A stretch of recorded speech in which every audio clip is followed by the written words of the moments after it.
Do not watch this alone. Mount Washington is not just a mountain. It does not forgive mistakes. Hikers, travelers, and hotel guests have reported shadows, whispers, and presences that follow them long after they leave.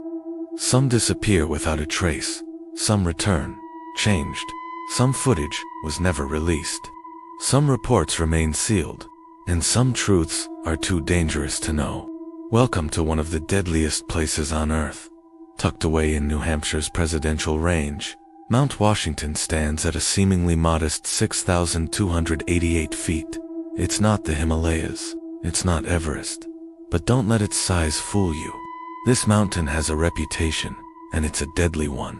They call it the home of the world's worst weather, and it has earned that title over and over again. We're talking hurricane-force winds, sudden, blinding snowstorms, and temperatures that can plummet to bone-chilling lows in minutes. Since record-keeping began, over 160 people have lost their lives on its slopes. Think about that. That's more than just a statistic. It's a grim testament to the mountain's unforgiving nature. Even the most experienced climbers are caught off guard here. They arrive with top-of-the-line gear, years of expertise, and a healthy respect for the outdoors. But Mount Washington doesn't care. Hikers, even on what they believe are familiar trails, vanish into the dense, disorienting fog that can roll in without any warning. People have described the very terrain shifting beneath their feet. Paths that were there one moment are gone the next. Search and rescue teams, the very people sent to save others, have reported their own bizarre experiences. Trails that suddenly appear out of nowhere, leading to dead ends. Compasses spinning wildly, their needles unable to find north. GPS devices, our modern lifeline, failing completely, leaving them just as lost as the people they're trying to find. The local legends and lore paint an even more sinister picture. Some believe the mountain is more than just rock and ice. They believe it's alive, a sentient entity with its own will. And they say it claims those who don't show it the proper respect, those who underestimate its power. It's a place where the natural and the supernatural seem to blur, where a simple hike can turn into a fight for survival against forces you can't unsee or understand. Just a stone's throw from these deadly slopes stands the majestic Mount Washington Hotel, a grand, historic building that holds its own dark secrets. It's infamous, not just for its luxury, but for its most famous spectral resident, Carolyn Stickney, known affectionately and eerily as the Princess. Carolyn was a prominent socialite, the wife of the hotel's original owner. She lived a life of elegance until her mysterious death in the early 1900s, but it seems she never truly left. For over a century, guests and staff have reported encounters with her spirit. She is often seen wandering the halls at night, a silent, graceful figure gliding past doorways and along the long, ornate corridors. Her favorite haunt is said to be her original suite, room 314, where guests report unexplained phenomena and the distinct, sweet scent of lilacs, her favorite flower. It's a scent that often precedes her appearance or lingers long after she has vanished. Many sightings occur during the violent storms that batter the mountain. Guests will look up to see her standing by a window, a forlorn figure staring out at the raging blizzard, as if she's watching, waiting, or perhaps warning the living of the dangers outside. She doesn't speak, she doesn't interact, she simply observes, a silent sentinel trapped between worlds. Hotel staff, from generation to generation, have shared their own stories. Lights that flicker and die in empty hallways, doors that swing open and close on their own, and sudden, inexplicable cold gusts of wind that rush past them, even when all the windows are sealed shut against the mountain's fury. The Princess is a permanent guest, a reminder that the hotel, like the mountain it overlooks, is a place where the past is very much present. But the hotel's gentle ghost is a stark contrast to what climbers report seeing on the mountain itself. Out on the exposed, wind-swept ridges of the presidential range, hikers speak of something else entirely. They call it the presence. It's described as a tall, humanoid shadow that moves with an unsettling, unnatural speed and grace along the rocky crests. It doesn't approach directly. It keeps its distance. It follows. It observes. It waits. Imagine you're alone, miles from civilization, and you catch a glimpse of a dark figure mirroring your every move from a neighboring ridge, moving in a way that no human could. The encounters are not just visual. Hikers hear whispers carried on the howling wind sometimes, most disturbingly, hearing their own names called out from the empty expanse. Others report a sudden, intense pressure against their bodies, a push or a shove, only to turn and find absolutely no one there. The physical evidence is just as chilling. There are accounts of footprints appearing in freshly fallen snow, footprints that lead directly towards treacherous cliffs or impassable ravines. These aren't human prints. They're described as elongated, or sometimes just wrong, as if made by something that only mimics a human form. They appear out of nowhere and lead to certain death. Is it a trick of the light? A symptom of exhaustion and hypoxia? Or is it something more? Something that stalks the lonely trails of Mount Washington, a silent predator waiting for the perfect moment to strike. The stories from those who have survived an encounter are what truly solidify the mountain's terrifying reputation. These aren't just legends. They're first-hand accounts from modern-day hikers. Take the story of a man hiking in 2003. He was on a well-marked trail, enjoying the solitude, when he became aware of a strange feeling. He started noticing a dark shape moving in perfect sync with him, always just at the edge of his peripheral vision. Every time he stopped, it stopped. Every time he turned to look directly at it, there was nothing there. But the moment he looked away, he could see it again, a silent, shadowy companion on his lonely trek. He said the feeling of being watched was so intense it was almost physical. He practically ran the last few miles back to his car, never looking back. Another account comes from an experienced climber who was navigating a tricky section of the trail. He felt a sudden, icy gust hit his back, strong enough to make him stumble. It was a clear, calm day, so the sudden wind was unnerving. He looked down, and what he saw made his blood run cold. In the thin layer of snow beside him were small, distinct handprints, as if a child had pressed their hands into the snow. But the prints led away from the trail, straight towards the edge of a deep ravine where no one could possibly be. He got off that mountain as fast as he could, and has never returned to that trail. The locals have their own theories, passed down through generations. They say the mountain's notorious storms aren't random acts of nature. They often arrive with uncanny timing, exactly when the presence is spotted. It's as if the shadow either controls the weather or uses the blizzards and fog as a perfect cover for its activities. It adds a layer of horrifying intention to the mountain's danger. It suggests that Mount Washington doesn't kill randomly. It punishes.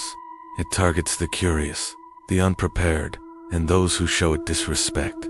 It's a chilling thought that the greatest danger on the mountain isn't the wind or the cold, but the intelligence that seems to be wielding them. For centuries, Mount Washington has been known for its brutal, unpredictable weather, earning it the grim nickname, the most dangerous small mountain in the world. But ask the locals, the seasoned climbers, the people who know its slopes best, and they'll tell you the danger isn't just the wind and ice. There's something else up there, something ancient and malevolent that watches from the fog. Today, we delve into the dark legends of Mount Washington, a place where the dead don't always rest, and the mountain itself seems to hunger for those who disrespect its power. Mount Washington's reputation is built on a staggering number of tragedies. Over 160 people have lost their lives on its slopes, a body count that rivals mountains many times its size. The official cause is almost always the same: hypothermia, falls, or succumbing to the hurricane-force winds that can materialize without warning. But when you look closer at the stories, a more disturbing pattern emerges. It isn't just about bad weather. It's about a presence that seems to actively lure people to their doom. The mountain doesn't just kill, it hunts. The earliest tales come from the indigenous Abenaki people. They called the peak Ajokochuk, or home of the Great Spirit, but they rarely, if ever, climbed to the summit. They believed it was a sacred place, a place where powerful and not always friendly, spirits resided. To ascend was to trespass, to invite the wrath of whatever dwelt among the clouds. Early European settlers dismissed these warnings as superstition, but it wasn't long before they started reporting their own unnerving experiences. They spoke of an overwhelming sense of dread, of being watched by unseen eyes from the rocky crags, of whispers carried on the wind that sounded almost like their names. These were the first whispers of the mountain's dark side. One of the most infamous stories is that of Lizzie Bourne, a young woman who attempted to hike the mountain in 1855 with her uncle and cousin. They were woefully unprepared. As they ascended, the infamous Mount Washington weather turned on them. A thick, disorienting fog rolled in, accompanied by a biting wind. Lost and exhausted, Lizzie collapsed just shy of the summit.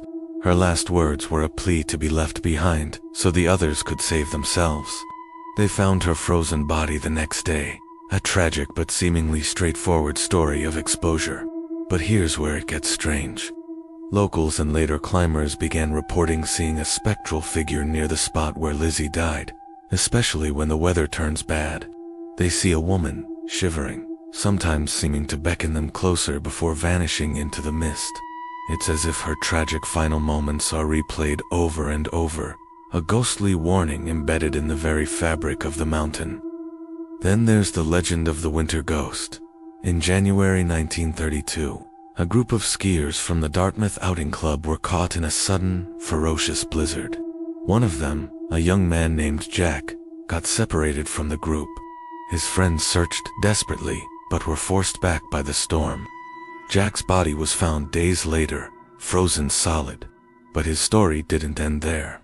For decades since, winter climbers and rescue teams have reported seeing a lone figure on the snowfields during blizzards.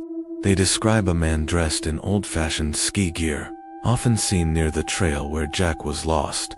He appears to be struggling against the wind, a silent, ghostly reenactment of his final, desperate battle against the elements. Some believe it's a residual haunting, a psychic imprint left by his traumatic death. Others think it's a warning, the mountain showing climbers what awaits them if they falter. The hauntings aren't confined to the trails. At the base of the mountain sits the grand and imposing Mount Washington Hotel. Opened in 1902, it was a luxurious retreat for the wealthy, a symbol of Gilded Age opulence, but it holds its own dark secrets. The most famous ghost is that of Caroline Foster, the wife of the hotel's builder. She was a gracious host who loved music and took great care of the hotel. After her death, staff and guests started noticing strange occurrences, particularly in her old suite, room 314, now known as the Princess Suite. People report smelling her floral perfume, seeing lights flicker on and off, and hearing faint music playing when no source can be found.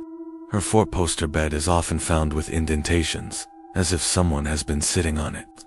Caroline seems to be a gentle spirit, a benevolent presence still watching over her beloved hotel, but she might not be alone. Even in the 21st century, hikers continue to report the same chilling phenomena. Shadow figures are seen gliding in the peripheral vision, especially when fog blankets the trails. Climbers experienced sudden, inexplicable chills that have nothing to do with the temperature, accompanied by a wave of disorientation and panic. Unexplained whispers seem to follow them, sometimes calling out their names, drawing their attention away from the path. Lights are said to flicker inside the Mount Washington Hotel, even in empty rooms, visible to those watching from the slopes. Some climbers swear they are being watched from the high ridges, just before a storm rolls in, even when the slopes appear completely deserted. The local guides all share the same warning: never underestimate the mountain. Some encounters, they say, are permanent. As investigators and researchers looked into the patterns of death on the mountain, they noticed eerie consistencies. Most fatalities don't just happen during bad weather. They happen during sudden, almost supernatural storms, or in dense, disorienting fog that seems to appear from nowhere. The bodies are sometimes found near cliffs, suggesting a fall. Yet the footprints leading to the edge take strange, illogical directions. not matching the path someone would take before a fall. It's as if they were confused, or worse, led astray. Search parties have reported their compasses spinning wildly and their radios failing with static. In very specific areas, locations that are now considered cursed by some locals. Eyewitnesses and survivors believe the mountain actively claims those who are arrogant or ignore the warnings, while sparing those who show strict respect for its terrain and its unpredictable weather. And inside the hotel, the hauntings continue. The Princess Caroline appears most often on stormy nights, as if the energy of the tempest outside empowers her presence inside. Guests report soft knocks on their walls, the sound of footsteps in empty hallways, and whispers of names that are not their own. Digital cameras and ghost hunting equipment have captured faint orbs of light, shadows moving against walls where nothing should be casting them, and fleeting silhouettes in doorways. It's still unclear whether the shadow figures seen outside on the trails and the ghostly presence of the princess inside are connected. Are they separate entities, drawn to a place of intense energy, or are they different manifestations of the same ancient, conscious presence that calls the mountain home? The psychological effect of the mountain is perhaps one of its most insidious aspects. Climbers who have had terrifying experiences report lingering fear and paranoia long after they return to the safety of their homes. They suffer from nightmares of being watched on cliffs, of being stalked by something they can't see. They have recurring dreams of fog rolling in, impossibly fast, carrying whispers on the wind. For some, simple things, like shadows and mist, become anxiety triggers, bringing back the primal fear they felt on the slopes. It seems the mountain follows people home in their thoughts, in their sleep, and in those fleeting glimpses of shadows at the very edge of their vision. Mount Washington is more than weather. It is more than history. The stories suggest it is alive in a way that humans cannot fully comprehend. It has a personality, a memory, and perhaps an intention. The next time you see its majestic peak rising into the clouds, remember the stories. Remember the whispers in the fog and the shadows on the snow. If you choose to climb, go with respect. Do not speak names aloud into the wind. And do not, under any circumstances, ignore the warning signs. Because on Mount Washington, you may leave something behind, or something may decide to follow you home. Thanks for joining us for this chilling tale. Subscribe to our channel for more stories from the dark side of history and legend. Until next time, be careful what you whisper in the dark.